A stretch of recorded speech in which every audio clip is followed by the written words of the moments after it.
Hi hello ನಮಸ್ಕಾರ. ನೀವು ನೋಡ್ತಾ ಇದ್ದೀರಾ ಸ್ಪೀಡ್ ಪ್ಲಸ್ ಕರ್ನಾಟಕ. ನಾನು ಐಶ್ವರ್ಯ ಕೂಡ. ವರ್ಣ ಸಿನಿಮಾದ ಟೀಸರ್ ಇವತ್ತು ರಿಲೀಸ್ ಆಗಿರುವಂಥದ್ದು. ಇನ್ನೇನು ಕೆಲವೇ ದಿನಗಳಲ್ಲಿ ವರ್ಣ ಸಿನಿಮಾ ರಿಲೀಸ್ ಹಂತದಲ್ಲಿರುವಂಥದ್ದು. ಇದರಲ್ಲಿ ನಾಯಕ ನಟರಾಗಿ ನಟಿಸಿರುವಂತಹ ಅರ್ಜುನ್ ಯೋಗಿ ಅವರು ನಮ್ಮ ಜೊತೆ ಅವ್ರನ್ನೇ ಮಾತಾಡ್ಸಿದ್ರೆ. ಸರ್, ಮೊದಲನೇದಾಗಿ ನಮಸ್ತೆ, ಹೇಗಿದ್ದೀರಾ? ಚೆನ್ನಾಗಿದ್ದೀನಿ ಮೇಡಮ್, ಹೇಗಿದ್ದೀರಾ ನೀವು? ನಾನು ಕೂಡ ಚೆನ್ನಾಗಿದ್ದೀನಿ. ವರ್ಣ ಸಿನಿಮಾ ಯಾವ ರೀತಿ ಇದೆ, ನಿಮ್ಮ ಪಾತ್ರ ಅನ್ನೋದು ಮೊದಲನೇದಾಗಿ? ಇದು ನನ್ನ ಫಸ್ಟ್ ಟೈಮ್ ನನ್ನ ಕೆರಿಯರಲ್ಲಿ ಈ ಥರದೊಂದು ಪಾತ್ರ ಮಾಡಿರೋದು. ಅಂದರೆ ಏನಕ್ಕೆ ಡಿಫ್ರೆಂಟ್ ಅಂದರೆ, ಇಷ್ಟು ದಿನ ಒಂದು ಸಾಫ್ಟ್ ಕ್ಯಾರೆಕ್ಟ್ರು, ಒಂದು ಅರ್ಬನ್ನಲ್ಲಿ ನಡೆಯುವಂಥ ಒಂದಷ್ಟು ಕಥೆಗಳು, ಅದಕ್ಕೆ ನಾನು ಪಾತ್ರಗಳನ್ನ ಅಥವಾ ಹೀರೋವಾಗಿ ಆ್ಯಕ್ಟ್ ಮಾಡ್ತಾ ಇದ್ದೆ. ಇದು ಕಂಪ್ಲೀಟ್ಲಿ ಒಂದು ರೂರಲ್ ಬ್ಯಾಕ್ ಡ್ರಾಪಲ್ಲಿ ನಡೆಯುವಂಥ ಒಂದು ಸ್ಟೋರಿ. ಅದರಲ್ಲಿ ನನ್ನ ಕ್ಯಾರೆಕ್ಟರ್ ನೇಮ್ ಕೂಡ ವರ್ಣ, ಅದೇ ಕೂಡ ನಮ್ಮ ಸಿನಿಮಾ ಟೈಟಲ್ಲು. ಬೇಸಿಕಲಿ ಒಂದು ಹಳ್ಳೀಲಿ ದುಡ್ಡಿರೋರು, ದುಡ್ಡು ಇಲ್ಲದೇ ಇರೋರು ಅಥವಾ ಶ್ರೀಮಂತರು ಬಡವರು ಮಧ್ಯೆ ಹೇಗೆ ಒಂದು ಘರ್ಷಣೆಗಳೇ ಆಗುತ್ತೆ, ಅಥವಾ ಡಿಫ್ರೆನ್ಸ್ ಆಫ್ ಒಪಿನಿಯನ್, ಒಬ್ಬೊಬ್ರಿಗೂ ಒಂದೊಂದು ಡಿಫ್ರೆನ್ಸ್ ಆಫ್ ಒಪಿನಿಯನ್ ಇರುತ್ತೆ, ಅಥವಾ ಕಮ್ಯುನಿಟಿ ವೈಸ್ ಎಷ್ಟು ಡಿಫ್ರೆನ್ಸಿಯೇಷನ್ ಮಾಡ್ತಾರೆ ಹಳ್ಳಿಲಿ, ಆ ಥರದ್ರಲ್ಲಿ ನಡೆಯುವಂಥ ಒಂದು ಕತೆ ಇದು. ಸೊ ಇದರಲ್ಲಿ ಒಬ್ಬ ಹಳ್ಳಿಲಿ ಒಬ್ಬ ಆ್ಯಂಗ್ರಿ ಯಂಗ್ ಮ್ಯಾನ್, ಒಬ್ಬ ಎನರ್ಜೆಟಿಕ್ ಹುಡುಗ ಹೆಂಗಿರ್ತಾನೆ. ಆ್ಯಂಗ್ರಿ ಯಂಗ್ ಮ್ಯಾನ್ನ ಯೂಶ್ವಲಿ ನಾವು ಅರ್ಬನ್ ಹೋಲಿಸ್ತೀವಿ, ನಾವು ಅರ್ಬನ್ನಲ್ಲಿ ನಡೆಯುವಂಥ ಅಥವಾ ಸಿಟಿಲಿ ಇರುವಂಥ ಹುಡುಗರನ್ನ. ಸೊ ಅದೇ ರೀತಿ ಹುಡುಗ ಒಬ್ಬ ಹಳ್ಳಿಲಿದ್ರೆ ಯಾವ ರೀತಿ ಬಿಹೇವ್ ಮಾಡ್ತಾನೆ ಜನಗಳ ಜೊತೆ, ಅವನು ಯಾವಾಗ ಸ್ಟ್ಯಾಂಡ್ ತಗೋಬೇಕು ಅವನು, ಅಥವಾ ನ್ಯಾಯದ ಪರವಾಗಿ ನಿಲ್ಲಬೇಕು, ಅಥವಾ ತಪ್ಪು ಮಾಡೋರು ಕಂಡ್ರು ಕೂಡ ಅವನಿಗಾಗಲ್ಲ, ಆ ಥರ ಒಂದು ಒಳ್ಳೆ ವ್ಯಕ್ತಿತ್ವ ಇರುವಂಥ ಒಂದು ವರ್ಣ ಹೀರೋ. ಸೊ ಆ ಥರ ಬೇಸಿಕಲಿ ನನ್ನ ಕ್ಯಾರೆಕ್ಟರ್ ಇದರಲ್ಲಿ. ಈ ಹಿಂದೆ ಎಲ್ಲ ಒಂದು 4-5 ಸಿನಿಮಾಗಳನ್ನ ಮಾಡಿದೀರಾ. ಆ ಸಿನಿಮಾದ ಪಾತ್ರಕ್ಕೆ ಹೋಲಿಸ್ಕೊಂಡ್ರೆ ಈ ಸಿನಿಮಾದಲ್ಲಿ ನಿಮ್ಮ ಪಾತ್ರ ಎಷ್ಟು ವಿಭಿನ್ನತೆ ಇದೆ? ಕಂಪ್ಲೀಟ್ಲಿ ಡಿಫ್ರೆಂಟ್ ಇದೆ. ಅಂದರೆ ನಾನು ಈ ಥರ ಒಂದು ಮಾಸ್ ಅವತಾರದಲ್ಲಿ ನಾನು ಯಾವ ಸಿನಿಮಾದಲ್ಲೂ ನಾನು ಮಾಡಿರಲಿಲ್ಲ ಮುಂಚೆ. ಒಂದು ಸಾಫ್ಟ್ ಸ್ಪೋಕನ್ ಆಗಿರ್ಬೋದು, ಅಥವಾ ಒಂದು ಕಾಲೇಜ್ ಹುಡುಗ ಆಗಿರ್ಬೋದು, ಈ ಥರದ ಒಂದು ಅರ್ಬನ್ ಶೈಲಿಲೇ ಇರೋದು ನನ್ನ ಪಾತ್ರ. ಹಳ್ಳಿ ಕ್ಯಾರೆಕ್ಟರ್ಲಿ ನನ್ನ ಪ್ರಕಾರನ ಒಂದು ಸಿನಿಮಾದಲ್ಲಿ ಒಂದು ಬಡವನ್ ಪಾತ್ರ ಮಾಡಿದ್ದು, ಹಳ್ಳಿ ಅಂತಲ್ಲ. ಫಸ್ಟ್ ಟೈಮ್ ಒಂದು ರೂರಲ್ ಬ್ಯಾಕ್ ಡ್ರಾಪ್ ಸಿನಿಮಾದಲ್ಲಿ ಆ್ಯಕ್ಟ್ ಮಾಡ್ತಿರೋದ್ರಿಂದ ಕಂಪ್ಲೀಟ್ಲಿ ನನ್ನ ಹಿಂದಿನ ಸಿನಿಮಾಗಂತೂ ಕಂಪ್ಲೀಟ್ಲಿ ಚೇಂಜ್ ಅವರು.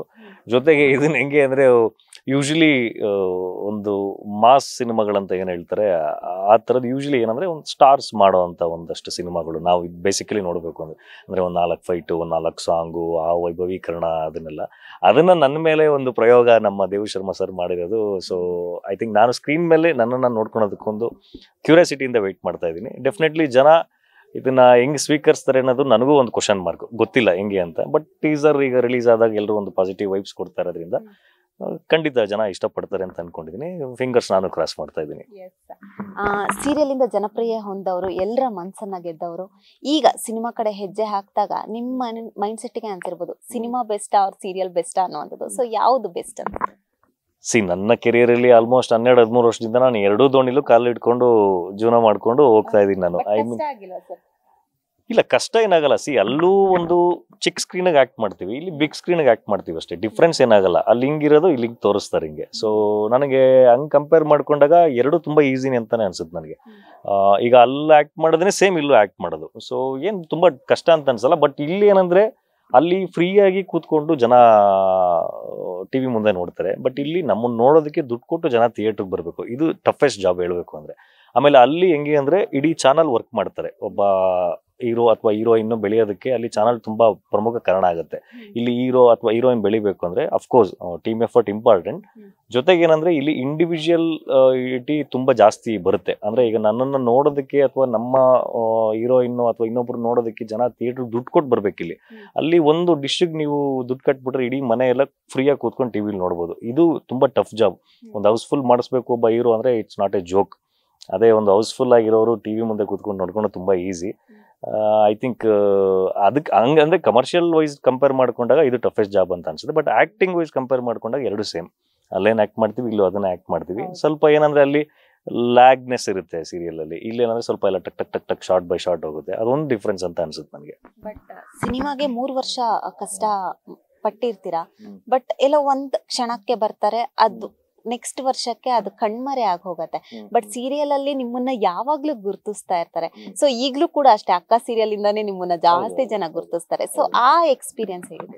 ಅಲ್ಲ, ತುಂಬಾ ಖುಷಿ ಆಗುತ್ತೆ ನಿಮಗೆ. End of the day serial ಅಥವಾ ಸಿನಿಮಾ ಮಾಡೋದೇ ನಿಮ್ಗೆ ಒಂದು ರೆಕಗ್ನಿಷನ್ ಅಂತ. ಇನ್ ಮಿಕ್ಕಿದ್ದೆಲ್ಲ ಕಮರ್ಷಿಯಲ್ಸ್ ಅದೆಲ್ಲ ಅದು ಆಮೇಲೆ ಬಂದರೂ ಕೂಡ ನಾವು ಮಾಡಿದ ಪಾತ್ರ 4 ಜನ ಮಾತಾಡಬೇಕು ಅನ್ನೋದು ಖಂಡಿತ ಅದು ಎಲ್ರಿಗೂ ಒಬ್ಬ ಕಲಾವಿದ ಆಗಿ ಇಷ್ಟಪಡೋದು. ಇವತ್ತಿಗೂ ಕೂಡ ನಾವು ಮಾಡಿದ ಸೀರಿಯಲ್ಗಳು ಅಥವಾ ನಾವು ಮಾಡಿದ ರಿಯಾಲಿಟಿ ಶೋಗಳನ್ನ ಖಂಡಿತ ಜನ ಎಲ್ಲರೂ ಕರೆಸಿ ಮಾತಾಡಿದಾಗ ತುಂಬ ಖುಷಿ ಆಗುತ್ತೆ. ಬಟ್ ಅದೇ ಚಾಲೆಂಜಿಂಗು, ಅದನ್ನ ಮರೆಸಿ ಒಂದು ಸಿನಿಮಾ ಹೀರೋ ಅಥವಾ ಸಿನಿಮಾ ಪಾತ್ರವಾಗಿ ನಮ್ಮನ್ನು ಗುರುತಿಸ್ಕೊಳೋದಿದೆಯಲ್ಲ, ಅದು ತುಂಬ ಚಾಲೆಂಜಿಂಗ್ ಇಲ್ಲಿ. ಸಿನಿಮಾದಲ್ಲಿ. ಸೊ ಈಗ ನನ್ನ ಹೋರಾಟ ಅದು. ಓಕೆ, ಸೀರಿಯಲ್ ಆಯಿತು, ರಿಯಾಲಿಟಿ ಶೋಗಳಾಯಿತು, ಈಗ ಸಿನಿಮಾ ಹೀರೋ ಆಗಿ ಅಥವಾ ಸಿನಿಮಾ ಕಲಾವಿದ ಆಗಿ ನಾನು ನನ್ನ ಪಾತ್ರಗಳ ಬಗ್ಗೆ ಜನ ಮಾತಾಡಬೇಕು ಅನ್ನೋದು. ಸೊ ಆ ಹುಡುಕಾಟದಲ್ಲಿ, ಆ ಒಂದು ಹೋರಾಟದಲ್ಲಿ ಹೋಗ್ತಾ ಇದೀವಿ. ನೋಡೋಣ ವರ್ಣ ಎಷ್ಟು ಮಟ್ಟಕ್ಕೆ ಕರ್ಕೊಂಡು ಹೋಗುತ್ತೆ ಅನ್ನೋದು. ಓಡೋ ಕುದುರೆಗೆ ಎಲ್ಲೋ ಒಂದ್ ಕಡೆ ಮುಳ್ಳು ಚುಚ್ಚದಂಗ ಆಗಿದೆಯಾ ನಿಮ್ಮ ಒಂದು ಜರ್ನಿನ ತಗೊಂಡ್ರೆ? ಇಲ್ಲ, ಆ ಥರ ಏನು ಅನ್ಸಲ್ಲ ನನಗೆ. ನನ್ನ ಎಫರ್ಟ್ಗೆ ನನಗೇನು ಸಿಗಬೇಕು ಅದು ನನಗೆ ಸಿಗ್ತಾನೆ ಇದೆ.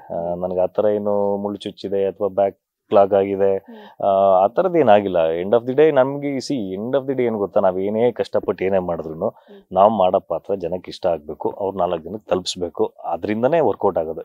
ಇದಕ್ಕೆ ಯಾವುದು ಶಾರ್ಟ್ ಕಟ್ಸ್ ಇಲ್ಲ. ನಿಮ್ಗೆ ಬೇರೆ ಬಿಸ್ನೆಸ್ ಆಗಿ ಇನ್ನೊಂದಾಗಲಿ ಮತ್ತೊಂದಾಗಲಿ ಏನೋ ಒಂದು ಶಾರ್ಟ್ ಕಟ್ಸ್ ಇರುತ್ತೆ. ಒಂದಷ್ಟು ಪ್ರಮೋಷನ್ಸ್, ಒಂದು ಹೋಟೆಲ್ ಉದ್ಯಮ ಮಾಡಿದ್ರೆ ಅದನ್ನ ಹೆಂಗೆ ಸಕ್ಸಸ್ ಮಾಡ್ಕೋಬೇಕು ಅನ್ನೋದು ಒಂದು ಶಾರ್ಟ್ ಕಟ್ ಇದೆ. ಬಟ್ ನಮ್ಮ ಸಿನಿಮಾ ಇಂಡಸ್ಟ್ರಿ ಅಥವಾ ಎಂಟರ್ಟೈನ್ಮೆಂಟ್ ಇಂಡಸ್ಟ್ರಿ ಏನಂದ್ರೆ ಎಂಡ್ ಆಫ್ ದಿ ಡೇ ನೀವು ಕ್ಯಾಮ್ರಾಗೆ ಮೋಸ ಮಾಡೋಕ್ಕಾಗಲ್ಲ. ನೀನು ಏನು ಆ್ಯಕ್ಟ್ ಮಾಡ್ತೀಯ ಅದನ್ನು ಜನ ಒಪ್ಕೋಬೇಕು, ನಿನ್ನನ್ನು ಬೆಳೆಸ್ತಾ ಹೋಗ್ಬೇಕು. ಇದು ಕಂಪ್ಲೀಟ್ಲಿ ಜನಗಳ ಕೈಲೇ ಇರುತ್ತೆ ಇದೆಲ್ಲ. ಅಫ್ಕೋರ್ಸ್ ಒಂದು ಟೀಮ್ ಅನ್ನೋದು ಇಂಪಾರ್ಟೆಂಟ್ ಆಗುತ್ತೆ, ಇನ್ವೆಸ್ಟ್ ಅನ್ನೋದು ಇಂಪಾರ್ಟೆಂಟ್ ಆಗುತ್ತೆ, ಅವ್ರು ಹೆಂಗೆ ರೀಚ್ ಮಾಡಿಸ್ತಾರೆ ಅದ್ರ ಮೇಲೆ ಡಿಪೆಂಡ್ ಆಗುತ್ತೆ. ಅದು ಹೊರತಾಗಿ ನೀವು ಮಾಡಿರೋ ಪಾತ್ರಗಳು ಯಾರ್ಯಾರಿಗೆ ಏನೇನು ಸಿಗಬೇಕು ಅದು ಕೊಡ್ತಾನೆ ಇರ್ತಾನೆ ದೇವರು. ಇವತ್ತು ನಾನು ಇಲ್ಲಿರೋದು ಎಷ್ಟೋ ಸಾವಿರ ಜನಕ್ಕೆ ಕನಸಿರ್ಬೋದು ಈ ಪ್ಲೇಸಲ್ಲಿ ಕೂತ್ಕೊಳ್ಳೋದು. ಸೊ ಅದಕ್ಕೆ ನಾನು ಋಣಿಯಾಗಿದ್ದೀನಿ, ಅದಕ್ಕೆ ನಾನು ಗ್ರ್ಯಾಟಿಟ್ಯೂಡ್ ನನಗಿದೆ. ಸೊ ಡೆಫಿನೆಟ್ಲಿ ಮುಂದಿನ ದಿನಗಳಲ್ಲಿ ಇದಕ್ಕಿಂತ ದೊಡ್ಡ ಮಟ್ಟಕ್ಕೆ ವರ್ಣ ಆದಮೇಲೆ ಅಥವಾ ಬೇರೆ ಪ್ರಾಜೆಕ್ಟ್ಸ್ ಬಂದಮೇಲೆ ಬಂದೇ ಬರುತ್ತೆ. As of now I am very happy. ಈಗ ನೀವು ಸೋಷಿಯಲ್ ಮೀಡಿಯಾಗಳಲ್ಲಿ ನೋಡ್ಬೋದು ಸರ್, ರಾತ್ರೋರಾತ್ರಿನೇ ಸ್ಟಾರ್ ಆಗ್ಬಿಡ್ತಾರೆ. ಬಟ್ ಅದಾದ್ಮೇಲೆ ಅವ್ರು ಕಣ್ಮರೆ ಆಗ್ತಾರೋ ಅಲ್ಲೇ ಇರ್ತಾರೋ ಗೊತ್ತಿಲ್ಲ. ಬಟ್ ಇವನ್ ನಾವುಗಳು ತುಂಬಾ ಸೈಕಲ್ ಹೊಡೆದಿರ್ತೀವಿ, ಬಟ್ ಅವ್ರನ್ನ ಮೇಲೆತ್ತೋ ಅಂತ ಕೆಲಸ ಯಾರು ಮಾಡಲ್ಲ. ಅಲ್ಲ, ಅವರು ಅದೃಷ್ಟವಂತರು ಅಂತ ಹೇಳ್ಬೋದು ಅಷ್ಟೇ, ಅದಕ್ಕಿನ್ನೇನು ಹೇಳೋಕ್ಕಾಗುತ್ತೆ. ಸೊ ಅದನ್ನ ಚೆನ್ನಾಗಿ ಬಳಸ್ಕೊಂಡವರು ಅದನ್ನ ಕನ್ವರ್ಟ್ ಮಾಡ್ಕೊಂಡು ಪ್ರಾಜೆಕ್ಟ್ಸ್ ಇನ್ನೊಂದು ಮತ್ತೊಂದಾಗಿ ಬೆಳ್ಕೊಂಡು ಹೋಗ್ಬೋದು. ಇನ್ನು ಕೆಲವರು ಪಾಪ ನೈಟ್ ಅಂಡ್ ನೈಟ್ ಸ್ಟಾರ್ ಆಗಿರ್ತಾರೆ ಅಥವಾ ರೆಕಗ್ನಿಷನ್ ಸಿಕ್ಕಿರುತ್ತೆ, ಎಲ್ಲ ಒಂದ್ ಕಡೆ ಅವ್ರಿಗೇನೋ ಸ್ಟಫ್ ಇಲ್ಲ ಅಂದ್ರೆ ಅದು ಹಂಗೆ ಬಿದ್ದೋಗ್ತಾರೆ. ಅದೇನು ಶಾಶ್ವತ ಅಲ್ಲ ನಿಮಗೆ. ಸ್ಟಫ್ ಇರೋರು ಉಳ್ಕೊಂತಾರೆ. ಈಗ ರಾತ್ರಿ ಸೋಷಿಯಲ್ ಮೀಡಿಯಾದಲ್ಲಿ ತುಂಬಾ ಜನ ಈಗ ಹೆಸರಿಗೆ ಬರ್ತಾರೆ ಹೋಗ್ತಾರೆ, ಬಟ್ ಅದನ್ನ ಬುದ್ಧಿವಂತರಾಗಿ ಅದನ್ನ ಕನ್ವರ್ಟ್ ಮಾಡ್ಕೊಂಡು ಸೀರಿಯಸ್ ಆಗಿ ತಗೊಂಡು ಬೆಳ್ಕೊಂಡಿರೋರು ತುಂಬಾ ಜನ ಎಕ್ಸಾಂಪಲ್ಗಳಿದ್ದಾರೆ. ಎಷ್ಟೋ ಜನ ರೀಲ್ಸ್ ಅಲ್ಲಿ ಮಾಡಿರೋರೆ ಹೀರೋಯಿನ್ಸ್ಗಳಾಗಿರೋದು ಉಂಟು ನಿಮಗೆ, ಅದರಿಂದ ರಿಯಾಲಿಟಿ ಶೋಗಳು ಮಾಡಿರೋರು ಉಂಟು. ಇನ್ನು ಕೆಲವರು ಏನು ಇಲ್ಲದೆ ಇರೋರು ರಾತ್ರಿ ಫೇಮಸ್ ಆಗಿರೋ, ಓಕೆ ಸ್ಟಫ್ ಇಲ್ಲ, ಅವರು ಬೆಳ್ಕೊಂಡಿಲ್ಲ ಅಂತ ಹೇಳ್ಬೋದು. ಏನು ಆ ಥರದ್ದು ಏನಿಲ್ಲ, ನಿಮ್ಗೇನು ಅದನ್ನ ಕೊರಗುವಂಥ ಅವಶ್ಯಕತೆ ಏನಿಲ್ಲ. ನಮ್ಗೇನೇನು ಸಿಗಬೇಕು ಅದು ನಮ್ಗೆ ಸಿಗ್ತಾನೆ ಇರುತ್ತೆ, ಅವ್ರಿಗೇನು ಸಿಗಬೇಕು ಅದಕ್ಕೆ ಸಿಗ್ತಾನೆ ಇರ್ತದೆ. ಬ್ಯಾಕ್ ಟು ಬ್ಯಾಕ್ ನಿಮ್ಮ ಸೀರಿಯಲ್ಗಳು ಬರ್ತಾ ಇರುವಂತದ್ದು, ಮತ್ತೆ ರಾಜಾರಾಣಿಯಲ್ಲೂ ರನ್ನರ್ ಅಪ್ ಕೂಡ ಆಗಿದ್ರಿ. ಇದೆಲ್ಲದನ್ನ ನೋಡ್ತಾ ಹೋದ್ರೆ ಬಟ್ ಒಂದ್ ಅನ್ಸುತ್ತೆ, ಕನ್ನಡ ಇಂಡಸ್ಟ್ರಿಯಲ್ಲಿ ಅವಕಾಶಗಳ ಕೊರತೆ ಎಲ್ಲೋ ಕಾಣಿಸ್ತಾ ಇದೆಯಾ ಅನ್ನೋ. ಅವಕಾಶಗಳ ಕೊರತೆ ಅಂದ್ರೆ, ಈಗ ಮುಂಚೆ ಅಂದ್ರೆ ಒಂದು ಪ್ರೊಡಕ್ಷನ್ ಹೌಸ್ ಒಂದು ಸಿನಿಮಾ ಮಾಡಬೇಕು ಅಂದ್ರೆ ಅದಕ್ಕೆ ಒಂದಷ್ಟು ಆಡಿಷನ್ಸ್ ಅಂತ ಮಾಡ್ತಿರೋರು, ಒಂದು ಲೀಡ್ ಕ್ಯಾರೆಕ್ಟರ್ಗಳಿಗೆ ತುಂಬಾ ಸಿನಿಮಾಗಳು ಮಾಡೋರು ಮುಂಚೆ. ಈಗ ನಾನು ಕೂಡ ಫಸ್ಟ್ ಸಿನಿಮಾ ಮಾಡಿದ್ದು ನಮ್ಮ ಕವಿರಾಜ್ ಸರ್ ಡೈರೆಕ್ಷನ್ ಮಾಡಿದ್ರು, ನಮ್ಮ ದರ್ಶನ್ ಸರ್ ಪ್ರೊಡ್ಯೂಸ್ ಮಾಡಿದ ಸಿನಿಮಾ ಮದುವೆ ಮಮತೆ ಕರೆಯೋಲೆ ಅಂತ, ಅದ್ರಲ್ಲಿ ನಾನು ಸೆಕೆಂಡ್ ಲೀಡು. ಅವಾಗ ಆ ಥರದ ಸಿನಿಮಾಗಳು ಬರೋರು. ಅಂದ್ರೆ ದೊಡ್ಡ ದೊಡ್ಡ ಪ್ರೊಡಕ್ಷನ್ ಹೌಸ್ಗಳು ನಿಮ್ಗೆ ಹೊಸೊಬ್ರಿಗೆ ಸಿನಿಮಾಗಳು ಮಾಡೋರು. ಅದು ಕಮ್ಮಿ ಆಗಿದೆ ಅಷ್ಟೇ ಇವಾಗ. ಅದು ಸ್ವಲ್ಪ ಜಾಸ್ತಿ ಆದ್ರೆ ನಿಮ್ಗೆ ಅಫ್ಕೋರ್ಸ್ ಹಳೆ ಡೇಸ್ಗಳು ವಾಪಸ್ ಬರುತ್ತೆ. ಇವಾಗ ಏನಂದ್ರೆ ಅವ್ರದೇ ತಂಡಗಳಾಗಿದೆ, ಅವರಲ್ಲಿರೋ ಕಲಾವಿದರು ಟೆಕ್ನಿಷಿಯನ್ಸ್ ಸಿನಿಮಾಗಳು ಮಾಡ್ತಾರೆ. ಬಟ್ ಪ್ರೊಫೆಷನಲ್ ಪ್ರೊಡ್ಯೂಸರ್ಗಳು ಅಥವಾ ದೊಡ್ಡ ಪ್ರೊಡಕ್ಷನ್ ಸಂಸ್ಥೆಗಳು ಹೊಸ ಕಲಾವಿದರುಗಳು ಮಾಡೋ ಕಮ್ಮಿ ಆಗಿದೆ ಈಗ. ಸೊ ಎಲ್ಲ ಒಂದ್ ಕಡೆ ಅದು ಸ್ವಲ್ಪ ಮೈನಸ್ ಆಗ್ತಿರ್ಬೋದು ಇಂಡಸ್ಟ್ರಿಗೆ, ಐ ಥಿಂಕ್. ಬಟ್ ಹಂಗೆ ಕಂಪೇರ್ ಮಾಡ್ಕೊಂಡಾಗ ಈಗ ನಮ್ಮ ಸಿನಿಮಾ ನಿರ್ಮಾಪಕರು ನವೀನ್ ಸರ್ ಆಗಿರ್ಬೋದು, ಅವ್ರು ಯಾರೋ ಅನ್ನೋದು ನಮಗೆ ಗೊತ್ತಿಲ್ಲ, ನಾವ್ಯಾರೋ ಅನ್ನೋದು ಅವ್ರಿಗೆ ಗೊತ್ತಿರಲಿಲ್ಲ. ಎಲ್ಲೋ ನಾವು ಹಿಂದಿನ ಪ್ರಾಜೆಕ್ಟ್ಗಳನ್ನ ನೋಡಿ ಈ ಹುಡುಗ ನಮಗೆ ಸೂಟ್ ಆಗ್ತಾನೆ ಅಂತ ಡೈರೆಕ್ಟ್ರು ರೆಫರ್ ಮಾಡಿರ್ತಾರೆ, ಇವ್ರನ್ನ ಹಾಕೊಂಡ್ರೆ ಚೆನ್ನಾಗಿರುತ್ತೆ ಅಂತ, ನಾನು ಹೀರೋವಾಗಿ ಹಾಕೊಂಡಿದ್ದಾರೆ. ಸೊ ಈ ಥರದ್ದು ಆಗಬೇಕು ತುಂಬಾ ಸಿನಿಮಾಗಳಲ್ಲಿ. ನಾವು ಬರೀ ಮಾರ್ಕೆಟ್ ಹೀರೋಗಳಿಗೆ ಸಿನಿಮಾ ಮಾಡ್ತೀವಿ ಅಂದ್ರೆ ಅದು ಒಂದೇ ವರ್ಗಕ್ಕೆ ಸೀಮಿತ ಆಗ್ಬಿಡುತ್ತೆ. ಒಂದಷ್ಟು ಜನ ಹೀರೋಗಳು ಬರ್ಬೇಕು ಇಂಡಸ್ಟ್ರಿಗೆ ಆಗುತ್ತೆ. ಅದು ಡೇ ಬೈ ಡೇ ಏನಂದ್ರೆ, ಈಗ ಎಲ್ಲೋ ಒಂದ್ ಕಡೆ ಆಫ್ಟರ್ ಕೋವಿಡ್ ಇಂಡಸ್ಟ್ರಿ ಸ್ವಲ್ಪ ಡೌನ್ ಆಗಿದ್ದು, ಇವಾಗ ತುಂಬಾ ಒಳ್ಳೊಳ್ಳೆ ಸಿನಿಮಾಗಳು ಬರ್ತಾ ಇದೆ. ಕಾಂತಾರ ಆಗಿರ್ಬೋದು ಅಥವಾ ದೊಡ್ಡ ಸಿನಿಮಾಗಳು ಲಾಸ್ಟ್ ಇಯರ್ ಇಂದ ತುಂಬಾ ಸಿನಿಮಾಗಳು ಹಿಟ್ ಆಗ್ತಿದೆ. ಅಫ್ಕೋರ್ಸ್ ಹೊಸ ಪ್ರೊಡ್ಯೂಸರ್ಗಳು ಸಿನಿಮಾ ಮಾಡಕ್ ಸ್ಟಾರ್ಟ್ ಮಾಡ್ತಾರೆ, ಇನ್ನೂ ಒಳ್ಳೆ ದಿನಗಳು ಬರುತ್ತೆ ಚಿತ್ರರಂಗಕ್ಕೆ. ಕೊನೆಯದಾಗಿ ವರ್ಣ ಸಿನಿಮಾ ಇನ್ನೇನು ರಿಲೀಸ್ ಹಂತದಲ್ಲಿರುವಂತದ್ದು, ಇವತ್ತು ಟೀಸರ್ ಬಿಡುಗಡೆ ಕೂಡ ಆಗಿರುವಂತದ್ದು, ಏನ್ ಹೇಳ್ತೀರಾ ವೀಕ್ಷಕರಿಗೆ? ಎಸ್, ಅಫ್ಕೋರ್ಸ್ ಇಷ್ಟು ವರ್ಷ ನಮ್ಮನ್ನ ಪ್ರೇಕ್ಷಕರು ಕಾಪಾಡ್ಕೊಂಡ್ ಬಂದಿದ್ದಾರೆ. ಇನ್ನೂ ಸಿನಿಮಾಗಳು ಮಾಡ್ತಾ ಇದೀವಿ ಅಥವಾ ಬೇರೆ ಶೋಗಳು ಸೀರಿಯಲ್ಗಳು ಮಾಡ್ತಾ ಇದೀವಿ ಅಂದ್ರೆ ಅವ್ರು ಕೊಟ್ಟ ಪ್ರೀತಿ. ವರ್ಣ ಅನ್ನೋ ಒಂದು ಸಿನಿಮಾ ನನ್ನ ಜೀವನದಲ್ಲಿ ಒಂದು ತುಂಬಾ ಇಂಪಾರ್ಟೆಂಟ್ ಸಿನಿಮಾ.